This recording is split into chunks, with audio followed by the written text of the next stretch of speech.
अस्सलाम वालेकुम। अच्छा हाणे ॿई क्वेश्चन मां तव्हांखे क्लास वर्क जे लाइ ॾिना हुया। हिकिड़ो आहे सिंप्लीफाई मतिलबु आहे लॉग 3 या 4 इस्तेमालु थियल हूंदा, उनखे सिंगल टर्म ताईं खणी ईंदो। अॻ में पाण हे सॉल्व कयूं था, उन खां पोइ हिनखे सॉल्व कयूं था, ठीकु आहे। सो असांजो दर्जो आहे 1/3। तव्हांखे ख़बर आहे त हे कोएफिशिएंट आहे, हिते 1/2 कोएफिशिएंट आहे। सो हिनखे असां काॾे खणी वेंदासीं, पावर में खणी वेंदासीं। हे थी वेंदो लॉग टू बेस ए 8/64। हाणे इन जो पावर छा थी वेंदो, 1/3 थी वेंदो, ठीकु आहे। अहिड़े तरीक़े सां जेको 1/2 हे असांजो कोएफिशिएंट आहे, इहो बि 36/16 जे मथां छा थी वेंदो, पावर थी वेंदो। सो हे थी वेंदो लॉग टू बेस ए 36/16 1/2। हाणे तव्हांखे ख़बर आहे 1/2 जो मतिलबु आहे ॿियो मूल। अहिड़े तरीक़े सां 1/3 जो मतिलबु आहे टियों मूल, ठीकु आहे। सो असां जेकॾहिं हिनखे चलो लिखी वठूं त हिनखे हे तव्हांखे पेपर में ज़रूरी न आहे त एतिरो तव्हां डिटेल में लिखो, तव्हां शॉर्टकट हणी सघो था। हे क्यूब रूट थी वेंदो प्लस लॉग ए हे 36/16, सॉरी हे हीअं थी वेंदो ॿियो मूल, ठीकु आहे। हिते भली ॿ ॾियोसि या डायरेक्ट ईअं लिखोसि। हाणे टियों मूल तव्हांखे अचणु खपे, इन लाइ थोरो शॉर्टकट बि हणंदासीं। 8 जो टियों मूल निकिरंदो 2, ऐं जेको आहे सो हिते छा हुयो 64 हुयो। 64 जो टियों मूल निकिरंदो 4, ठीकु आहे, प्लस लॉग ए न अचेव 8 जो टियों मूल कढी ॾिसो। टियों मूल जो मतिलबु आहे जुज़ा कढंदो, पोइ हुन में सिंपली ॾिसंदो त केतिरियूं जोड़ियूं ठहनि थियूं। 2 जो खोड़ो 4 दफ़ा, 2 जो खोड़ो 2 दफ़ा, 2 जो खोड़ो 1 दफ़ो। हे 2 जेको आहे 3 दफ़ा आयो आहे न, 1 दफ़ो ॿाहिरि अची वेंदो। 64 जो जॾहिं कढंदो त जेको आहे 2 दफ़ा ॿाहिरि ईंदो, यानी 2 जूं जेको आहे सो 3 दफ़ा जोड़ियूं ठहंदियूं। उन मां 3 मां ट्रिपलेट मां 2 दफ़ा ॿाहिरि कढंदो, 2 4 थी वेंदो। बहरहाल पोइ हिते तव्हांजी ज़रूरी आहे त हिन ते प्रैक्टिस हुजे। हाणे अचो था पिया हिते ॿियो मूल आहे त 36 जो ॿियो मूल घणो निकिरंदो 6, 16 जो ॿियो मूल घणो निकिरंदो 4। हाणे सिंप्लीफाई थी वियो, कोएफिशिएंट जेके आहिनि उहे पावर में खणी वियासीं, उनखां पोइ उनखे सिंप्लीफाई करे छॾायासीं। हाणे हे ॿई जोड़ में आहिनि, तव्हांखे ख़बर आहे त इहो लॉग हिकु दफ़ो लिखी, ऐं हिन जेके नंबर आहिनि हिननि खे पाण में ज़रब में चेंज कंदासीं। सो हे थी वेंदो लॉग टू बेस ए, हाणे 2/4 मल्टीप्लाइड बाय 6/4। हाणे ॾिसो तव्हां हिननि खे हिन सां सिंप्लीफाई कयो आहे, हिनखे हिन सां जंहिंखे वणेव 2 जो खोड़ो हिन ते 1 दफ़ो, हिन ते 2 दफ़ा, 2 जो खोड़ो हिन ते 2 दफ़ा, हिन ते 3 दफ़ा। सो हे थी वेंदो लॉग टू बेस ए। हाणे हे घणो थी वेंदो, 1 ट्रिक ऐं ट्रिक, ऐं घणो थी वेंदो 2 × 4, हे थी वेंदो 3/4। हे तव्हांजो आंसर आहे, सिंगल टर्म ताईं अची वियो। लॉग टू बेस ए 3/4 हे तव्हांजो आंसर आहे, ठीकु आहे। आई होप हे सम्झ में अची वेंदो आहे।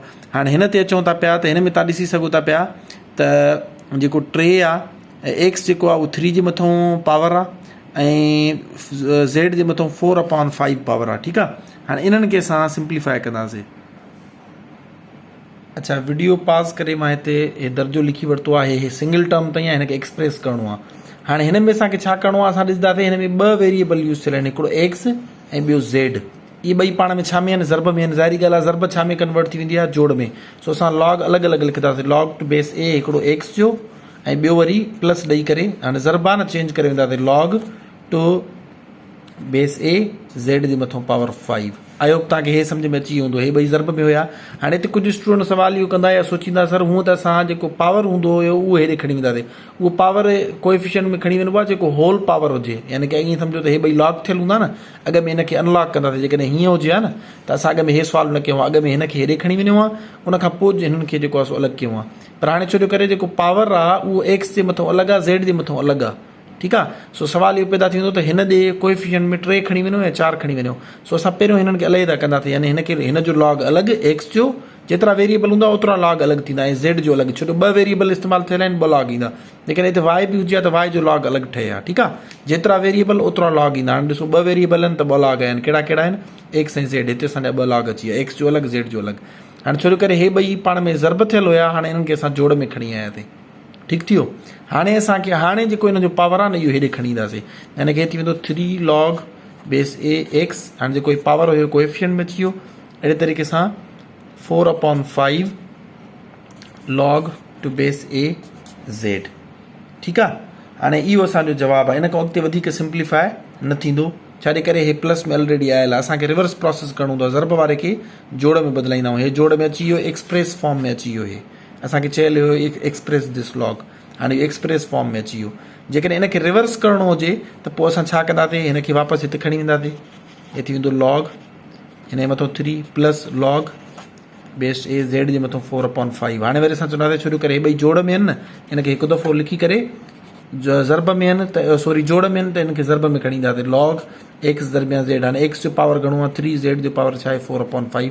वापसि ॾिसी सघो था हुन फॉर्म में हले पियो। सो हे असांजो आंसर हुयो। आई होप तव्हांखे हाणे इन टाइप जा अची विया हूंदा। हाणे सॼी घणे को घणी तव्हां ॾे डिपेंड थो करे प्रैक्टिस ते। प्रैक्टिस कयो ऐं लॉग मुंहिंजो हिकु या ॿ क्वेश्चन एनी हाउ ईंदो। छो जो उन्होंने सैम्पल पेपर में बि लॉग मुंहिंजो क्वेश्चन ॾिनो आहे ऐं अॻिते बि लॉग मुंहिंजो क्वेश्चन ॾेई सघनि था पिया।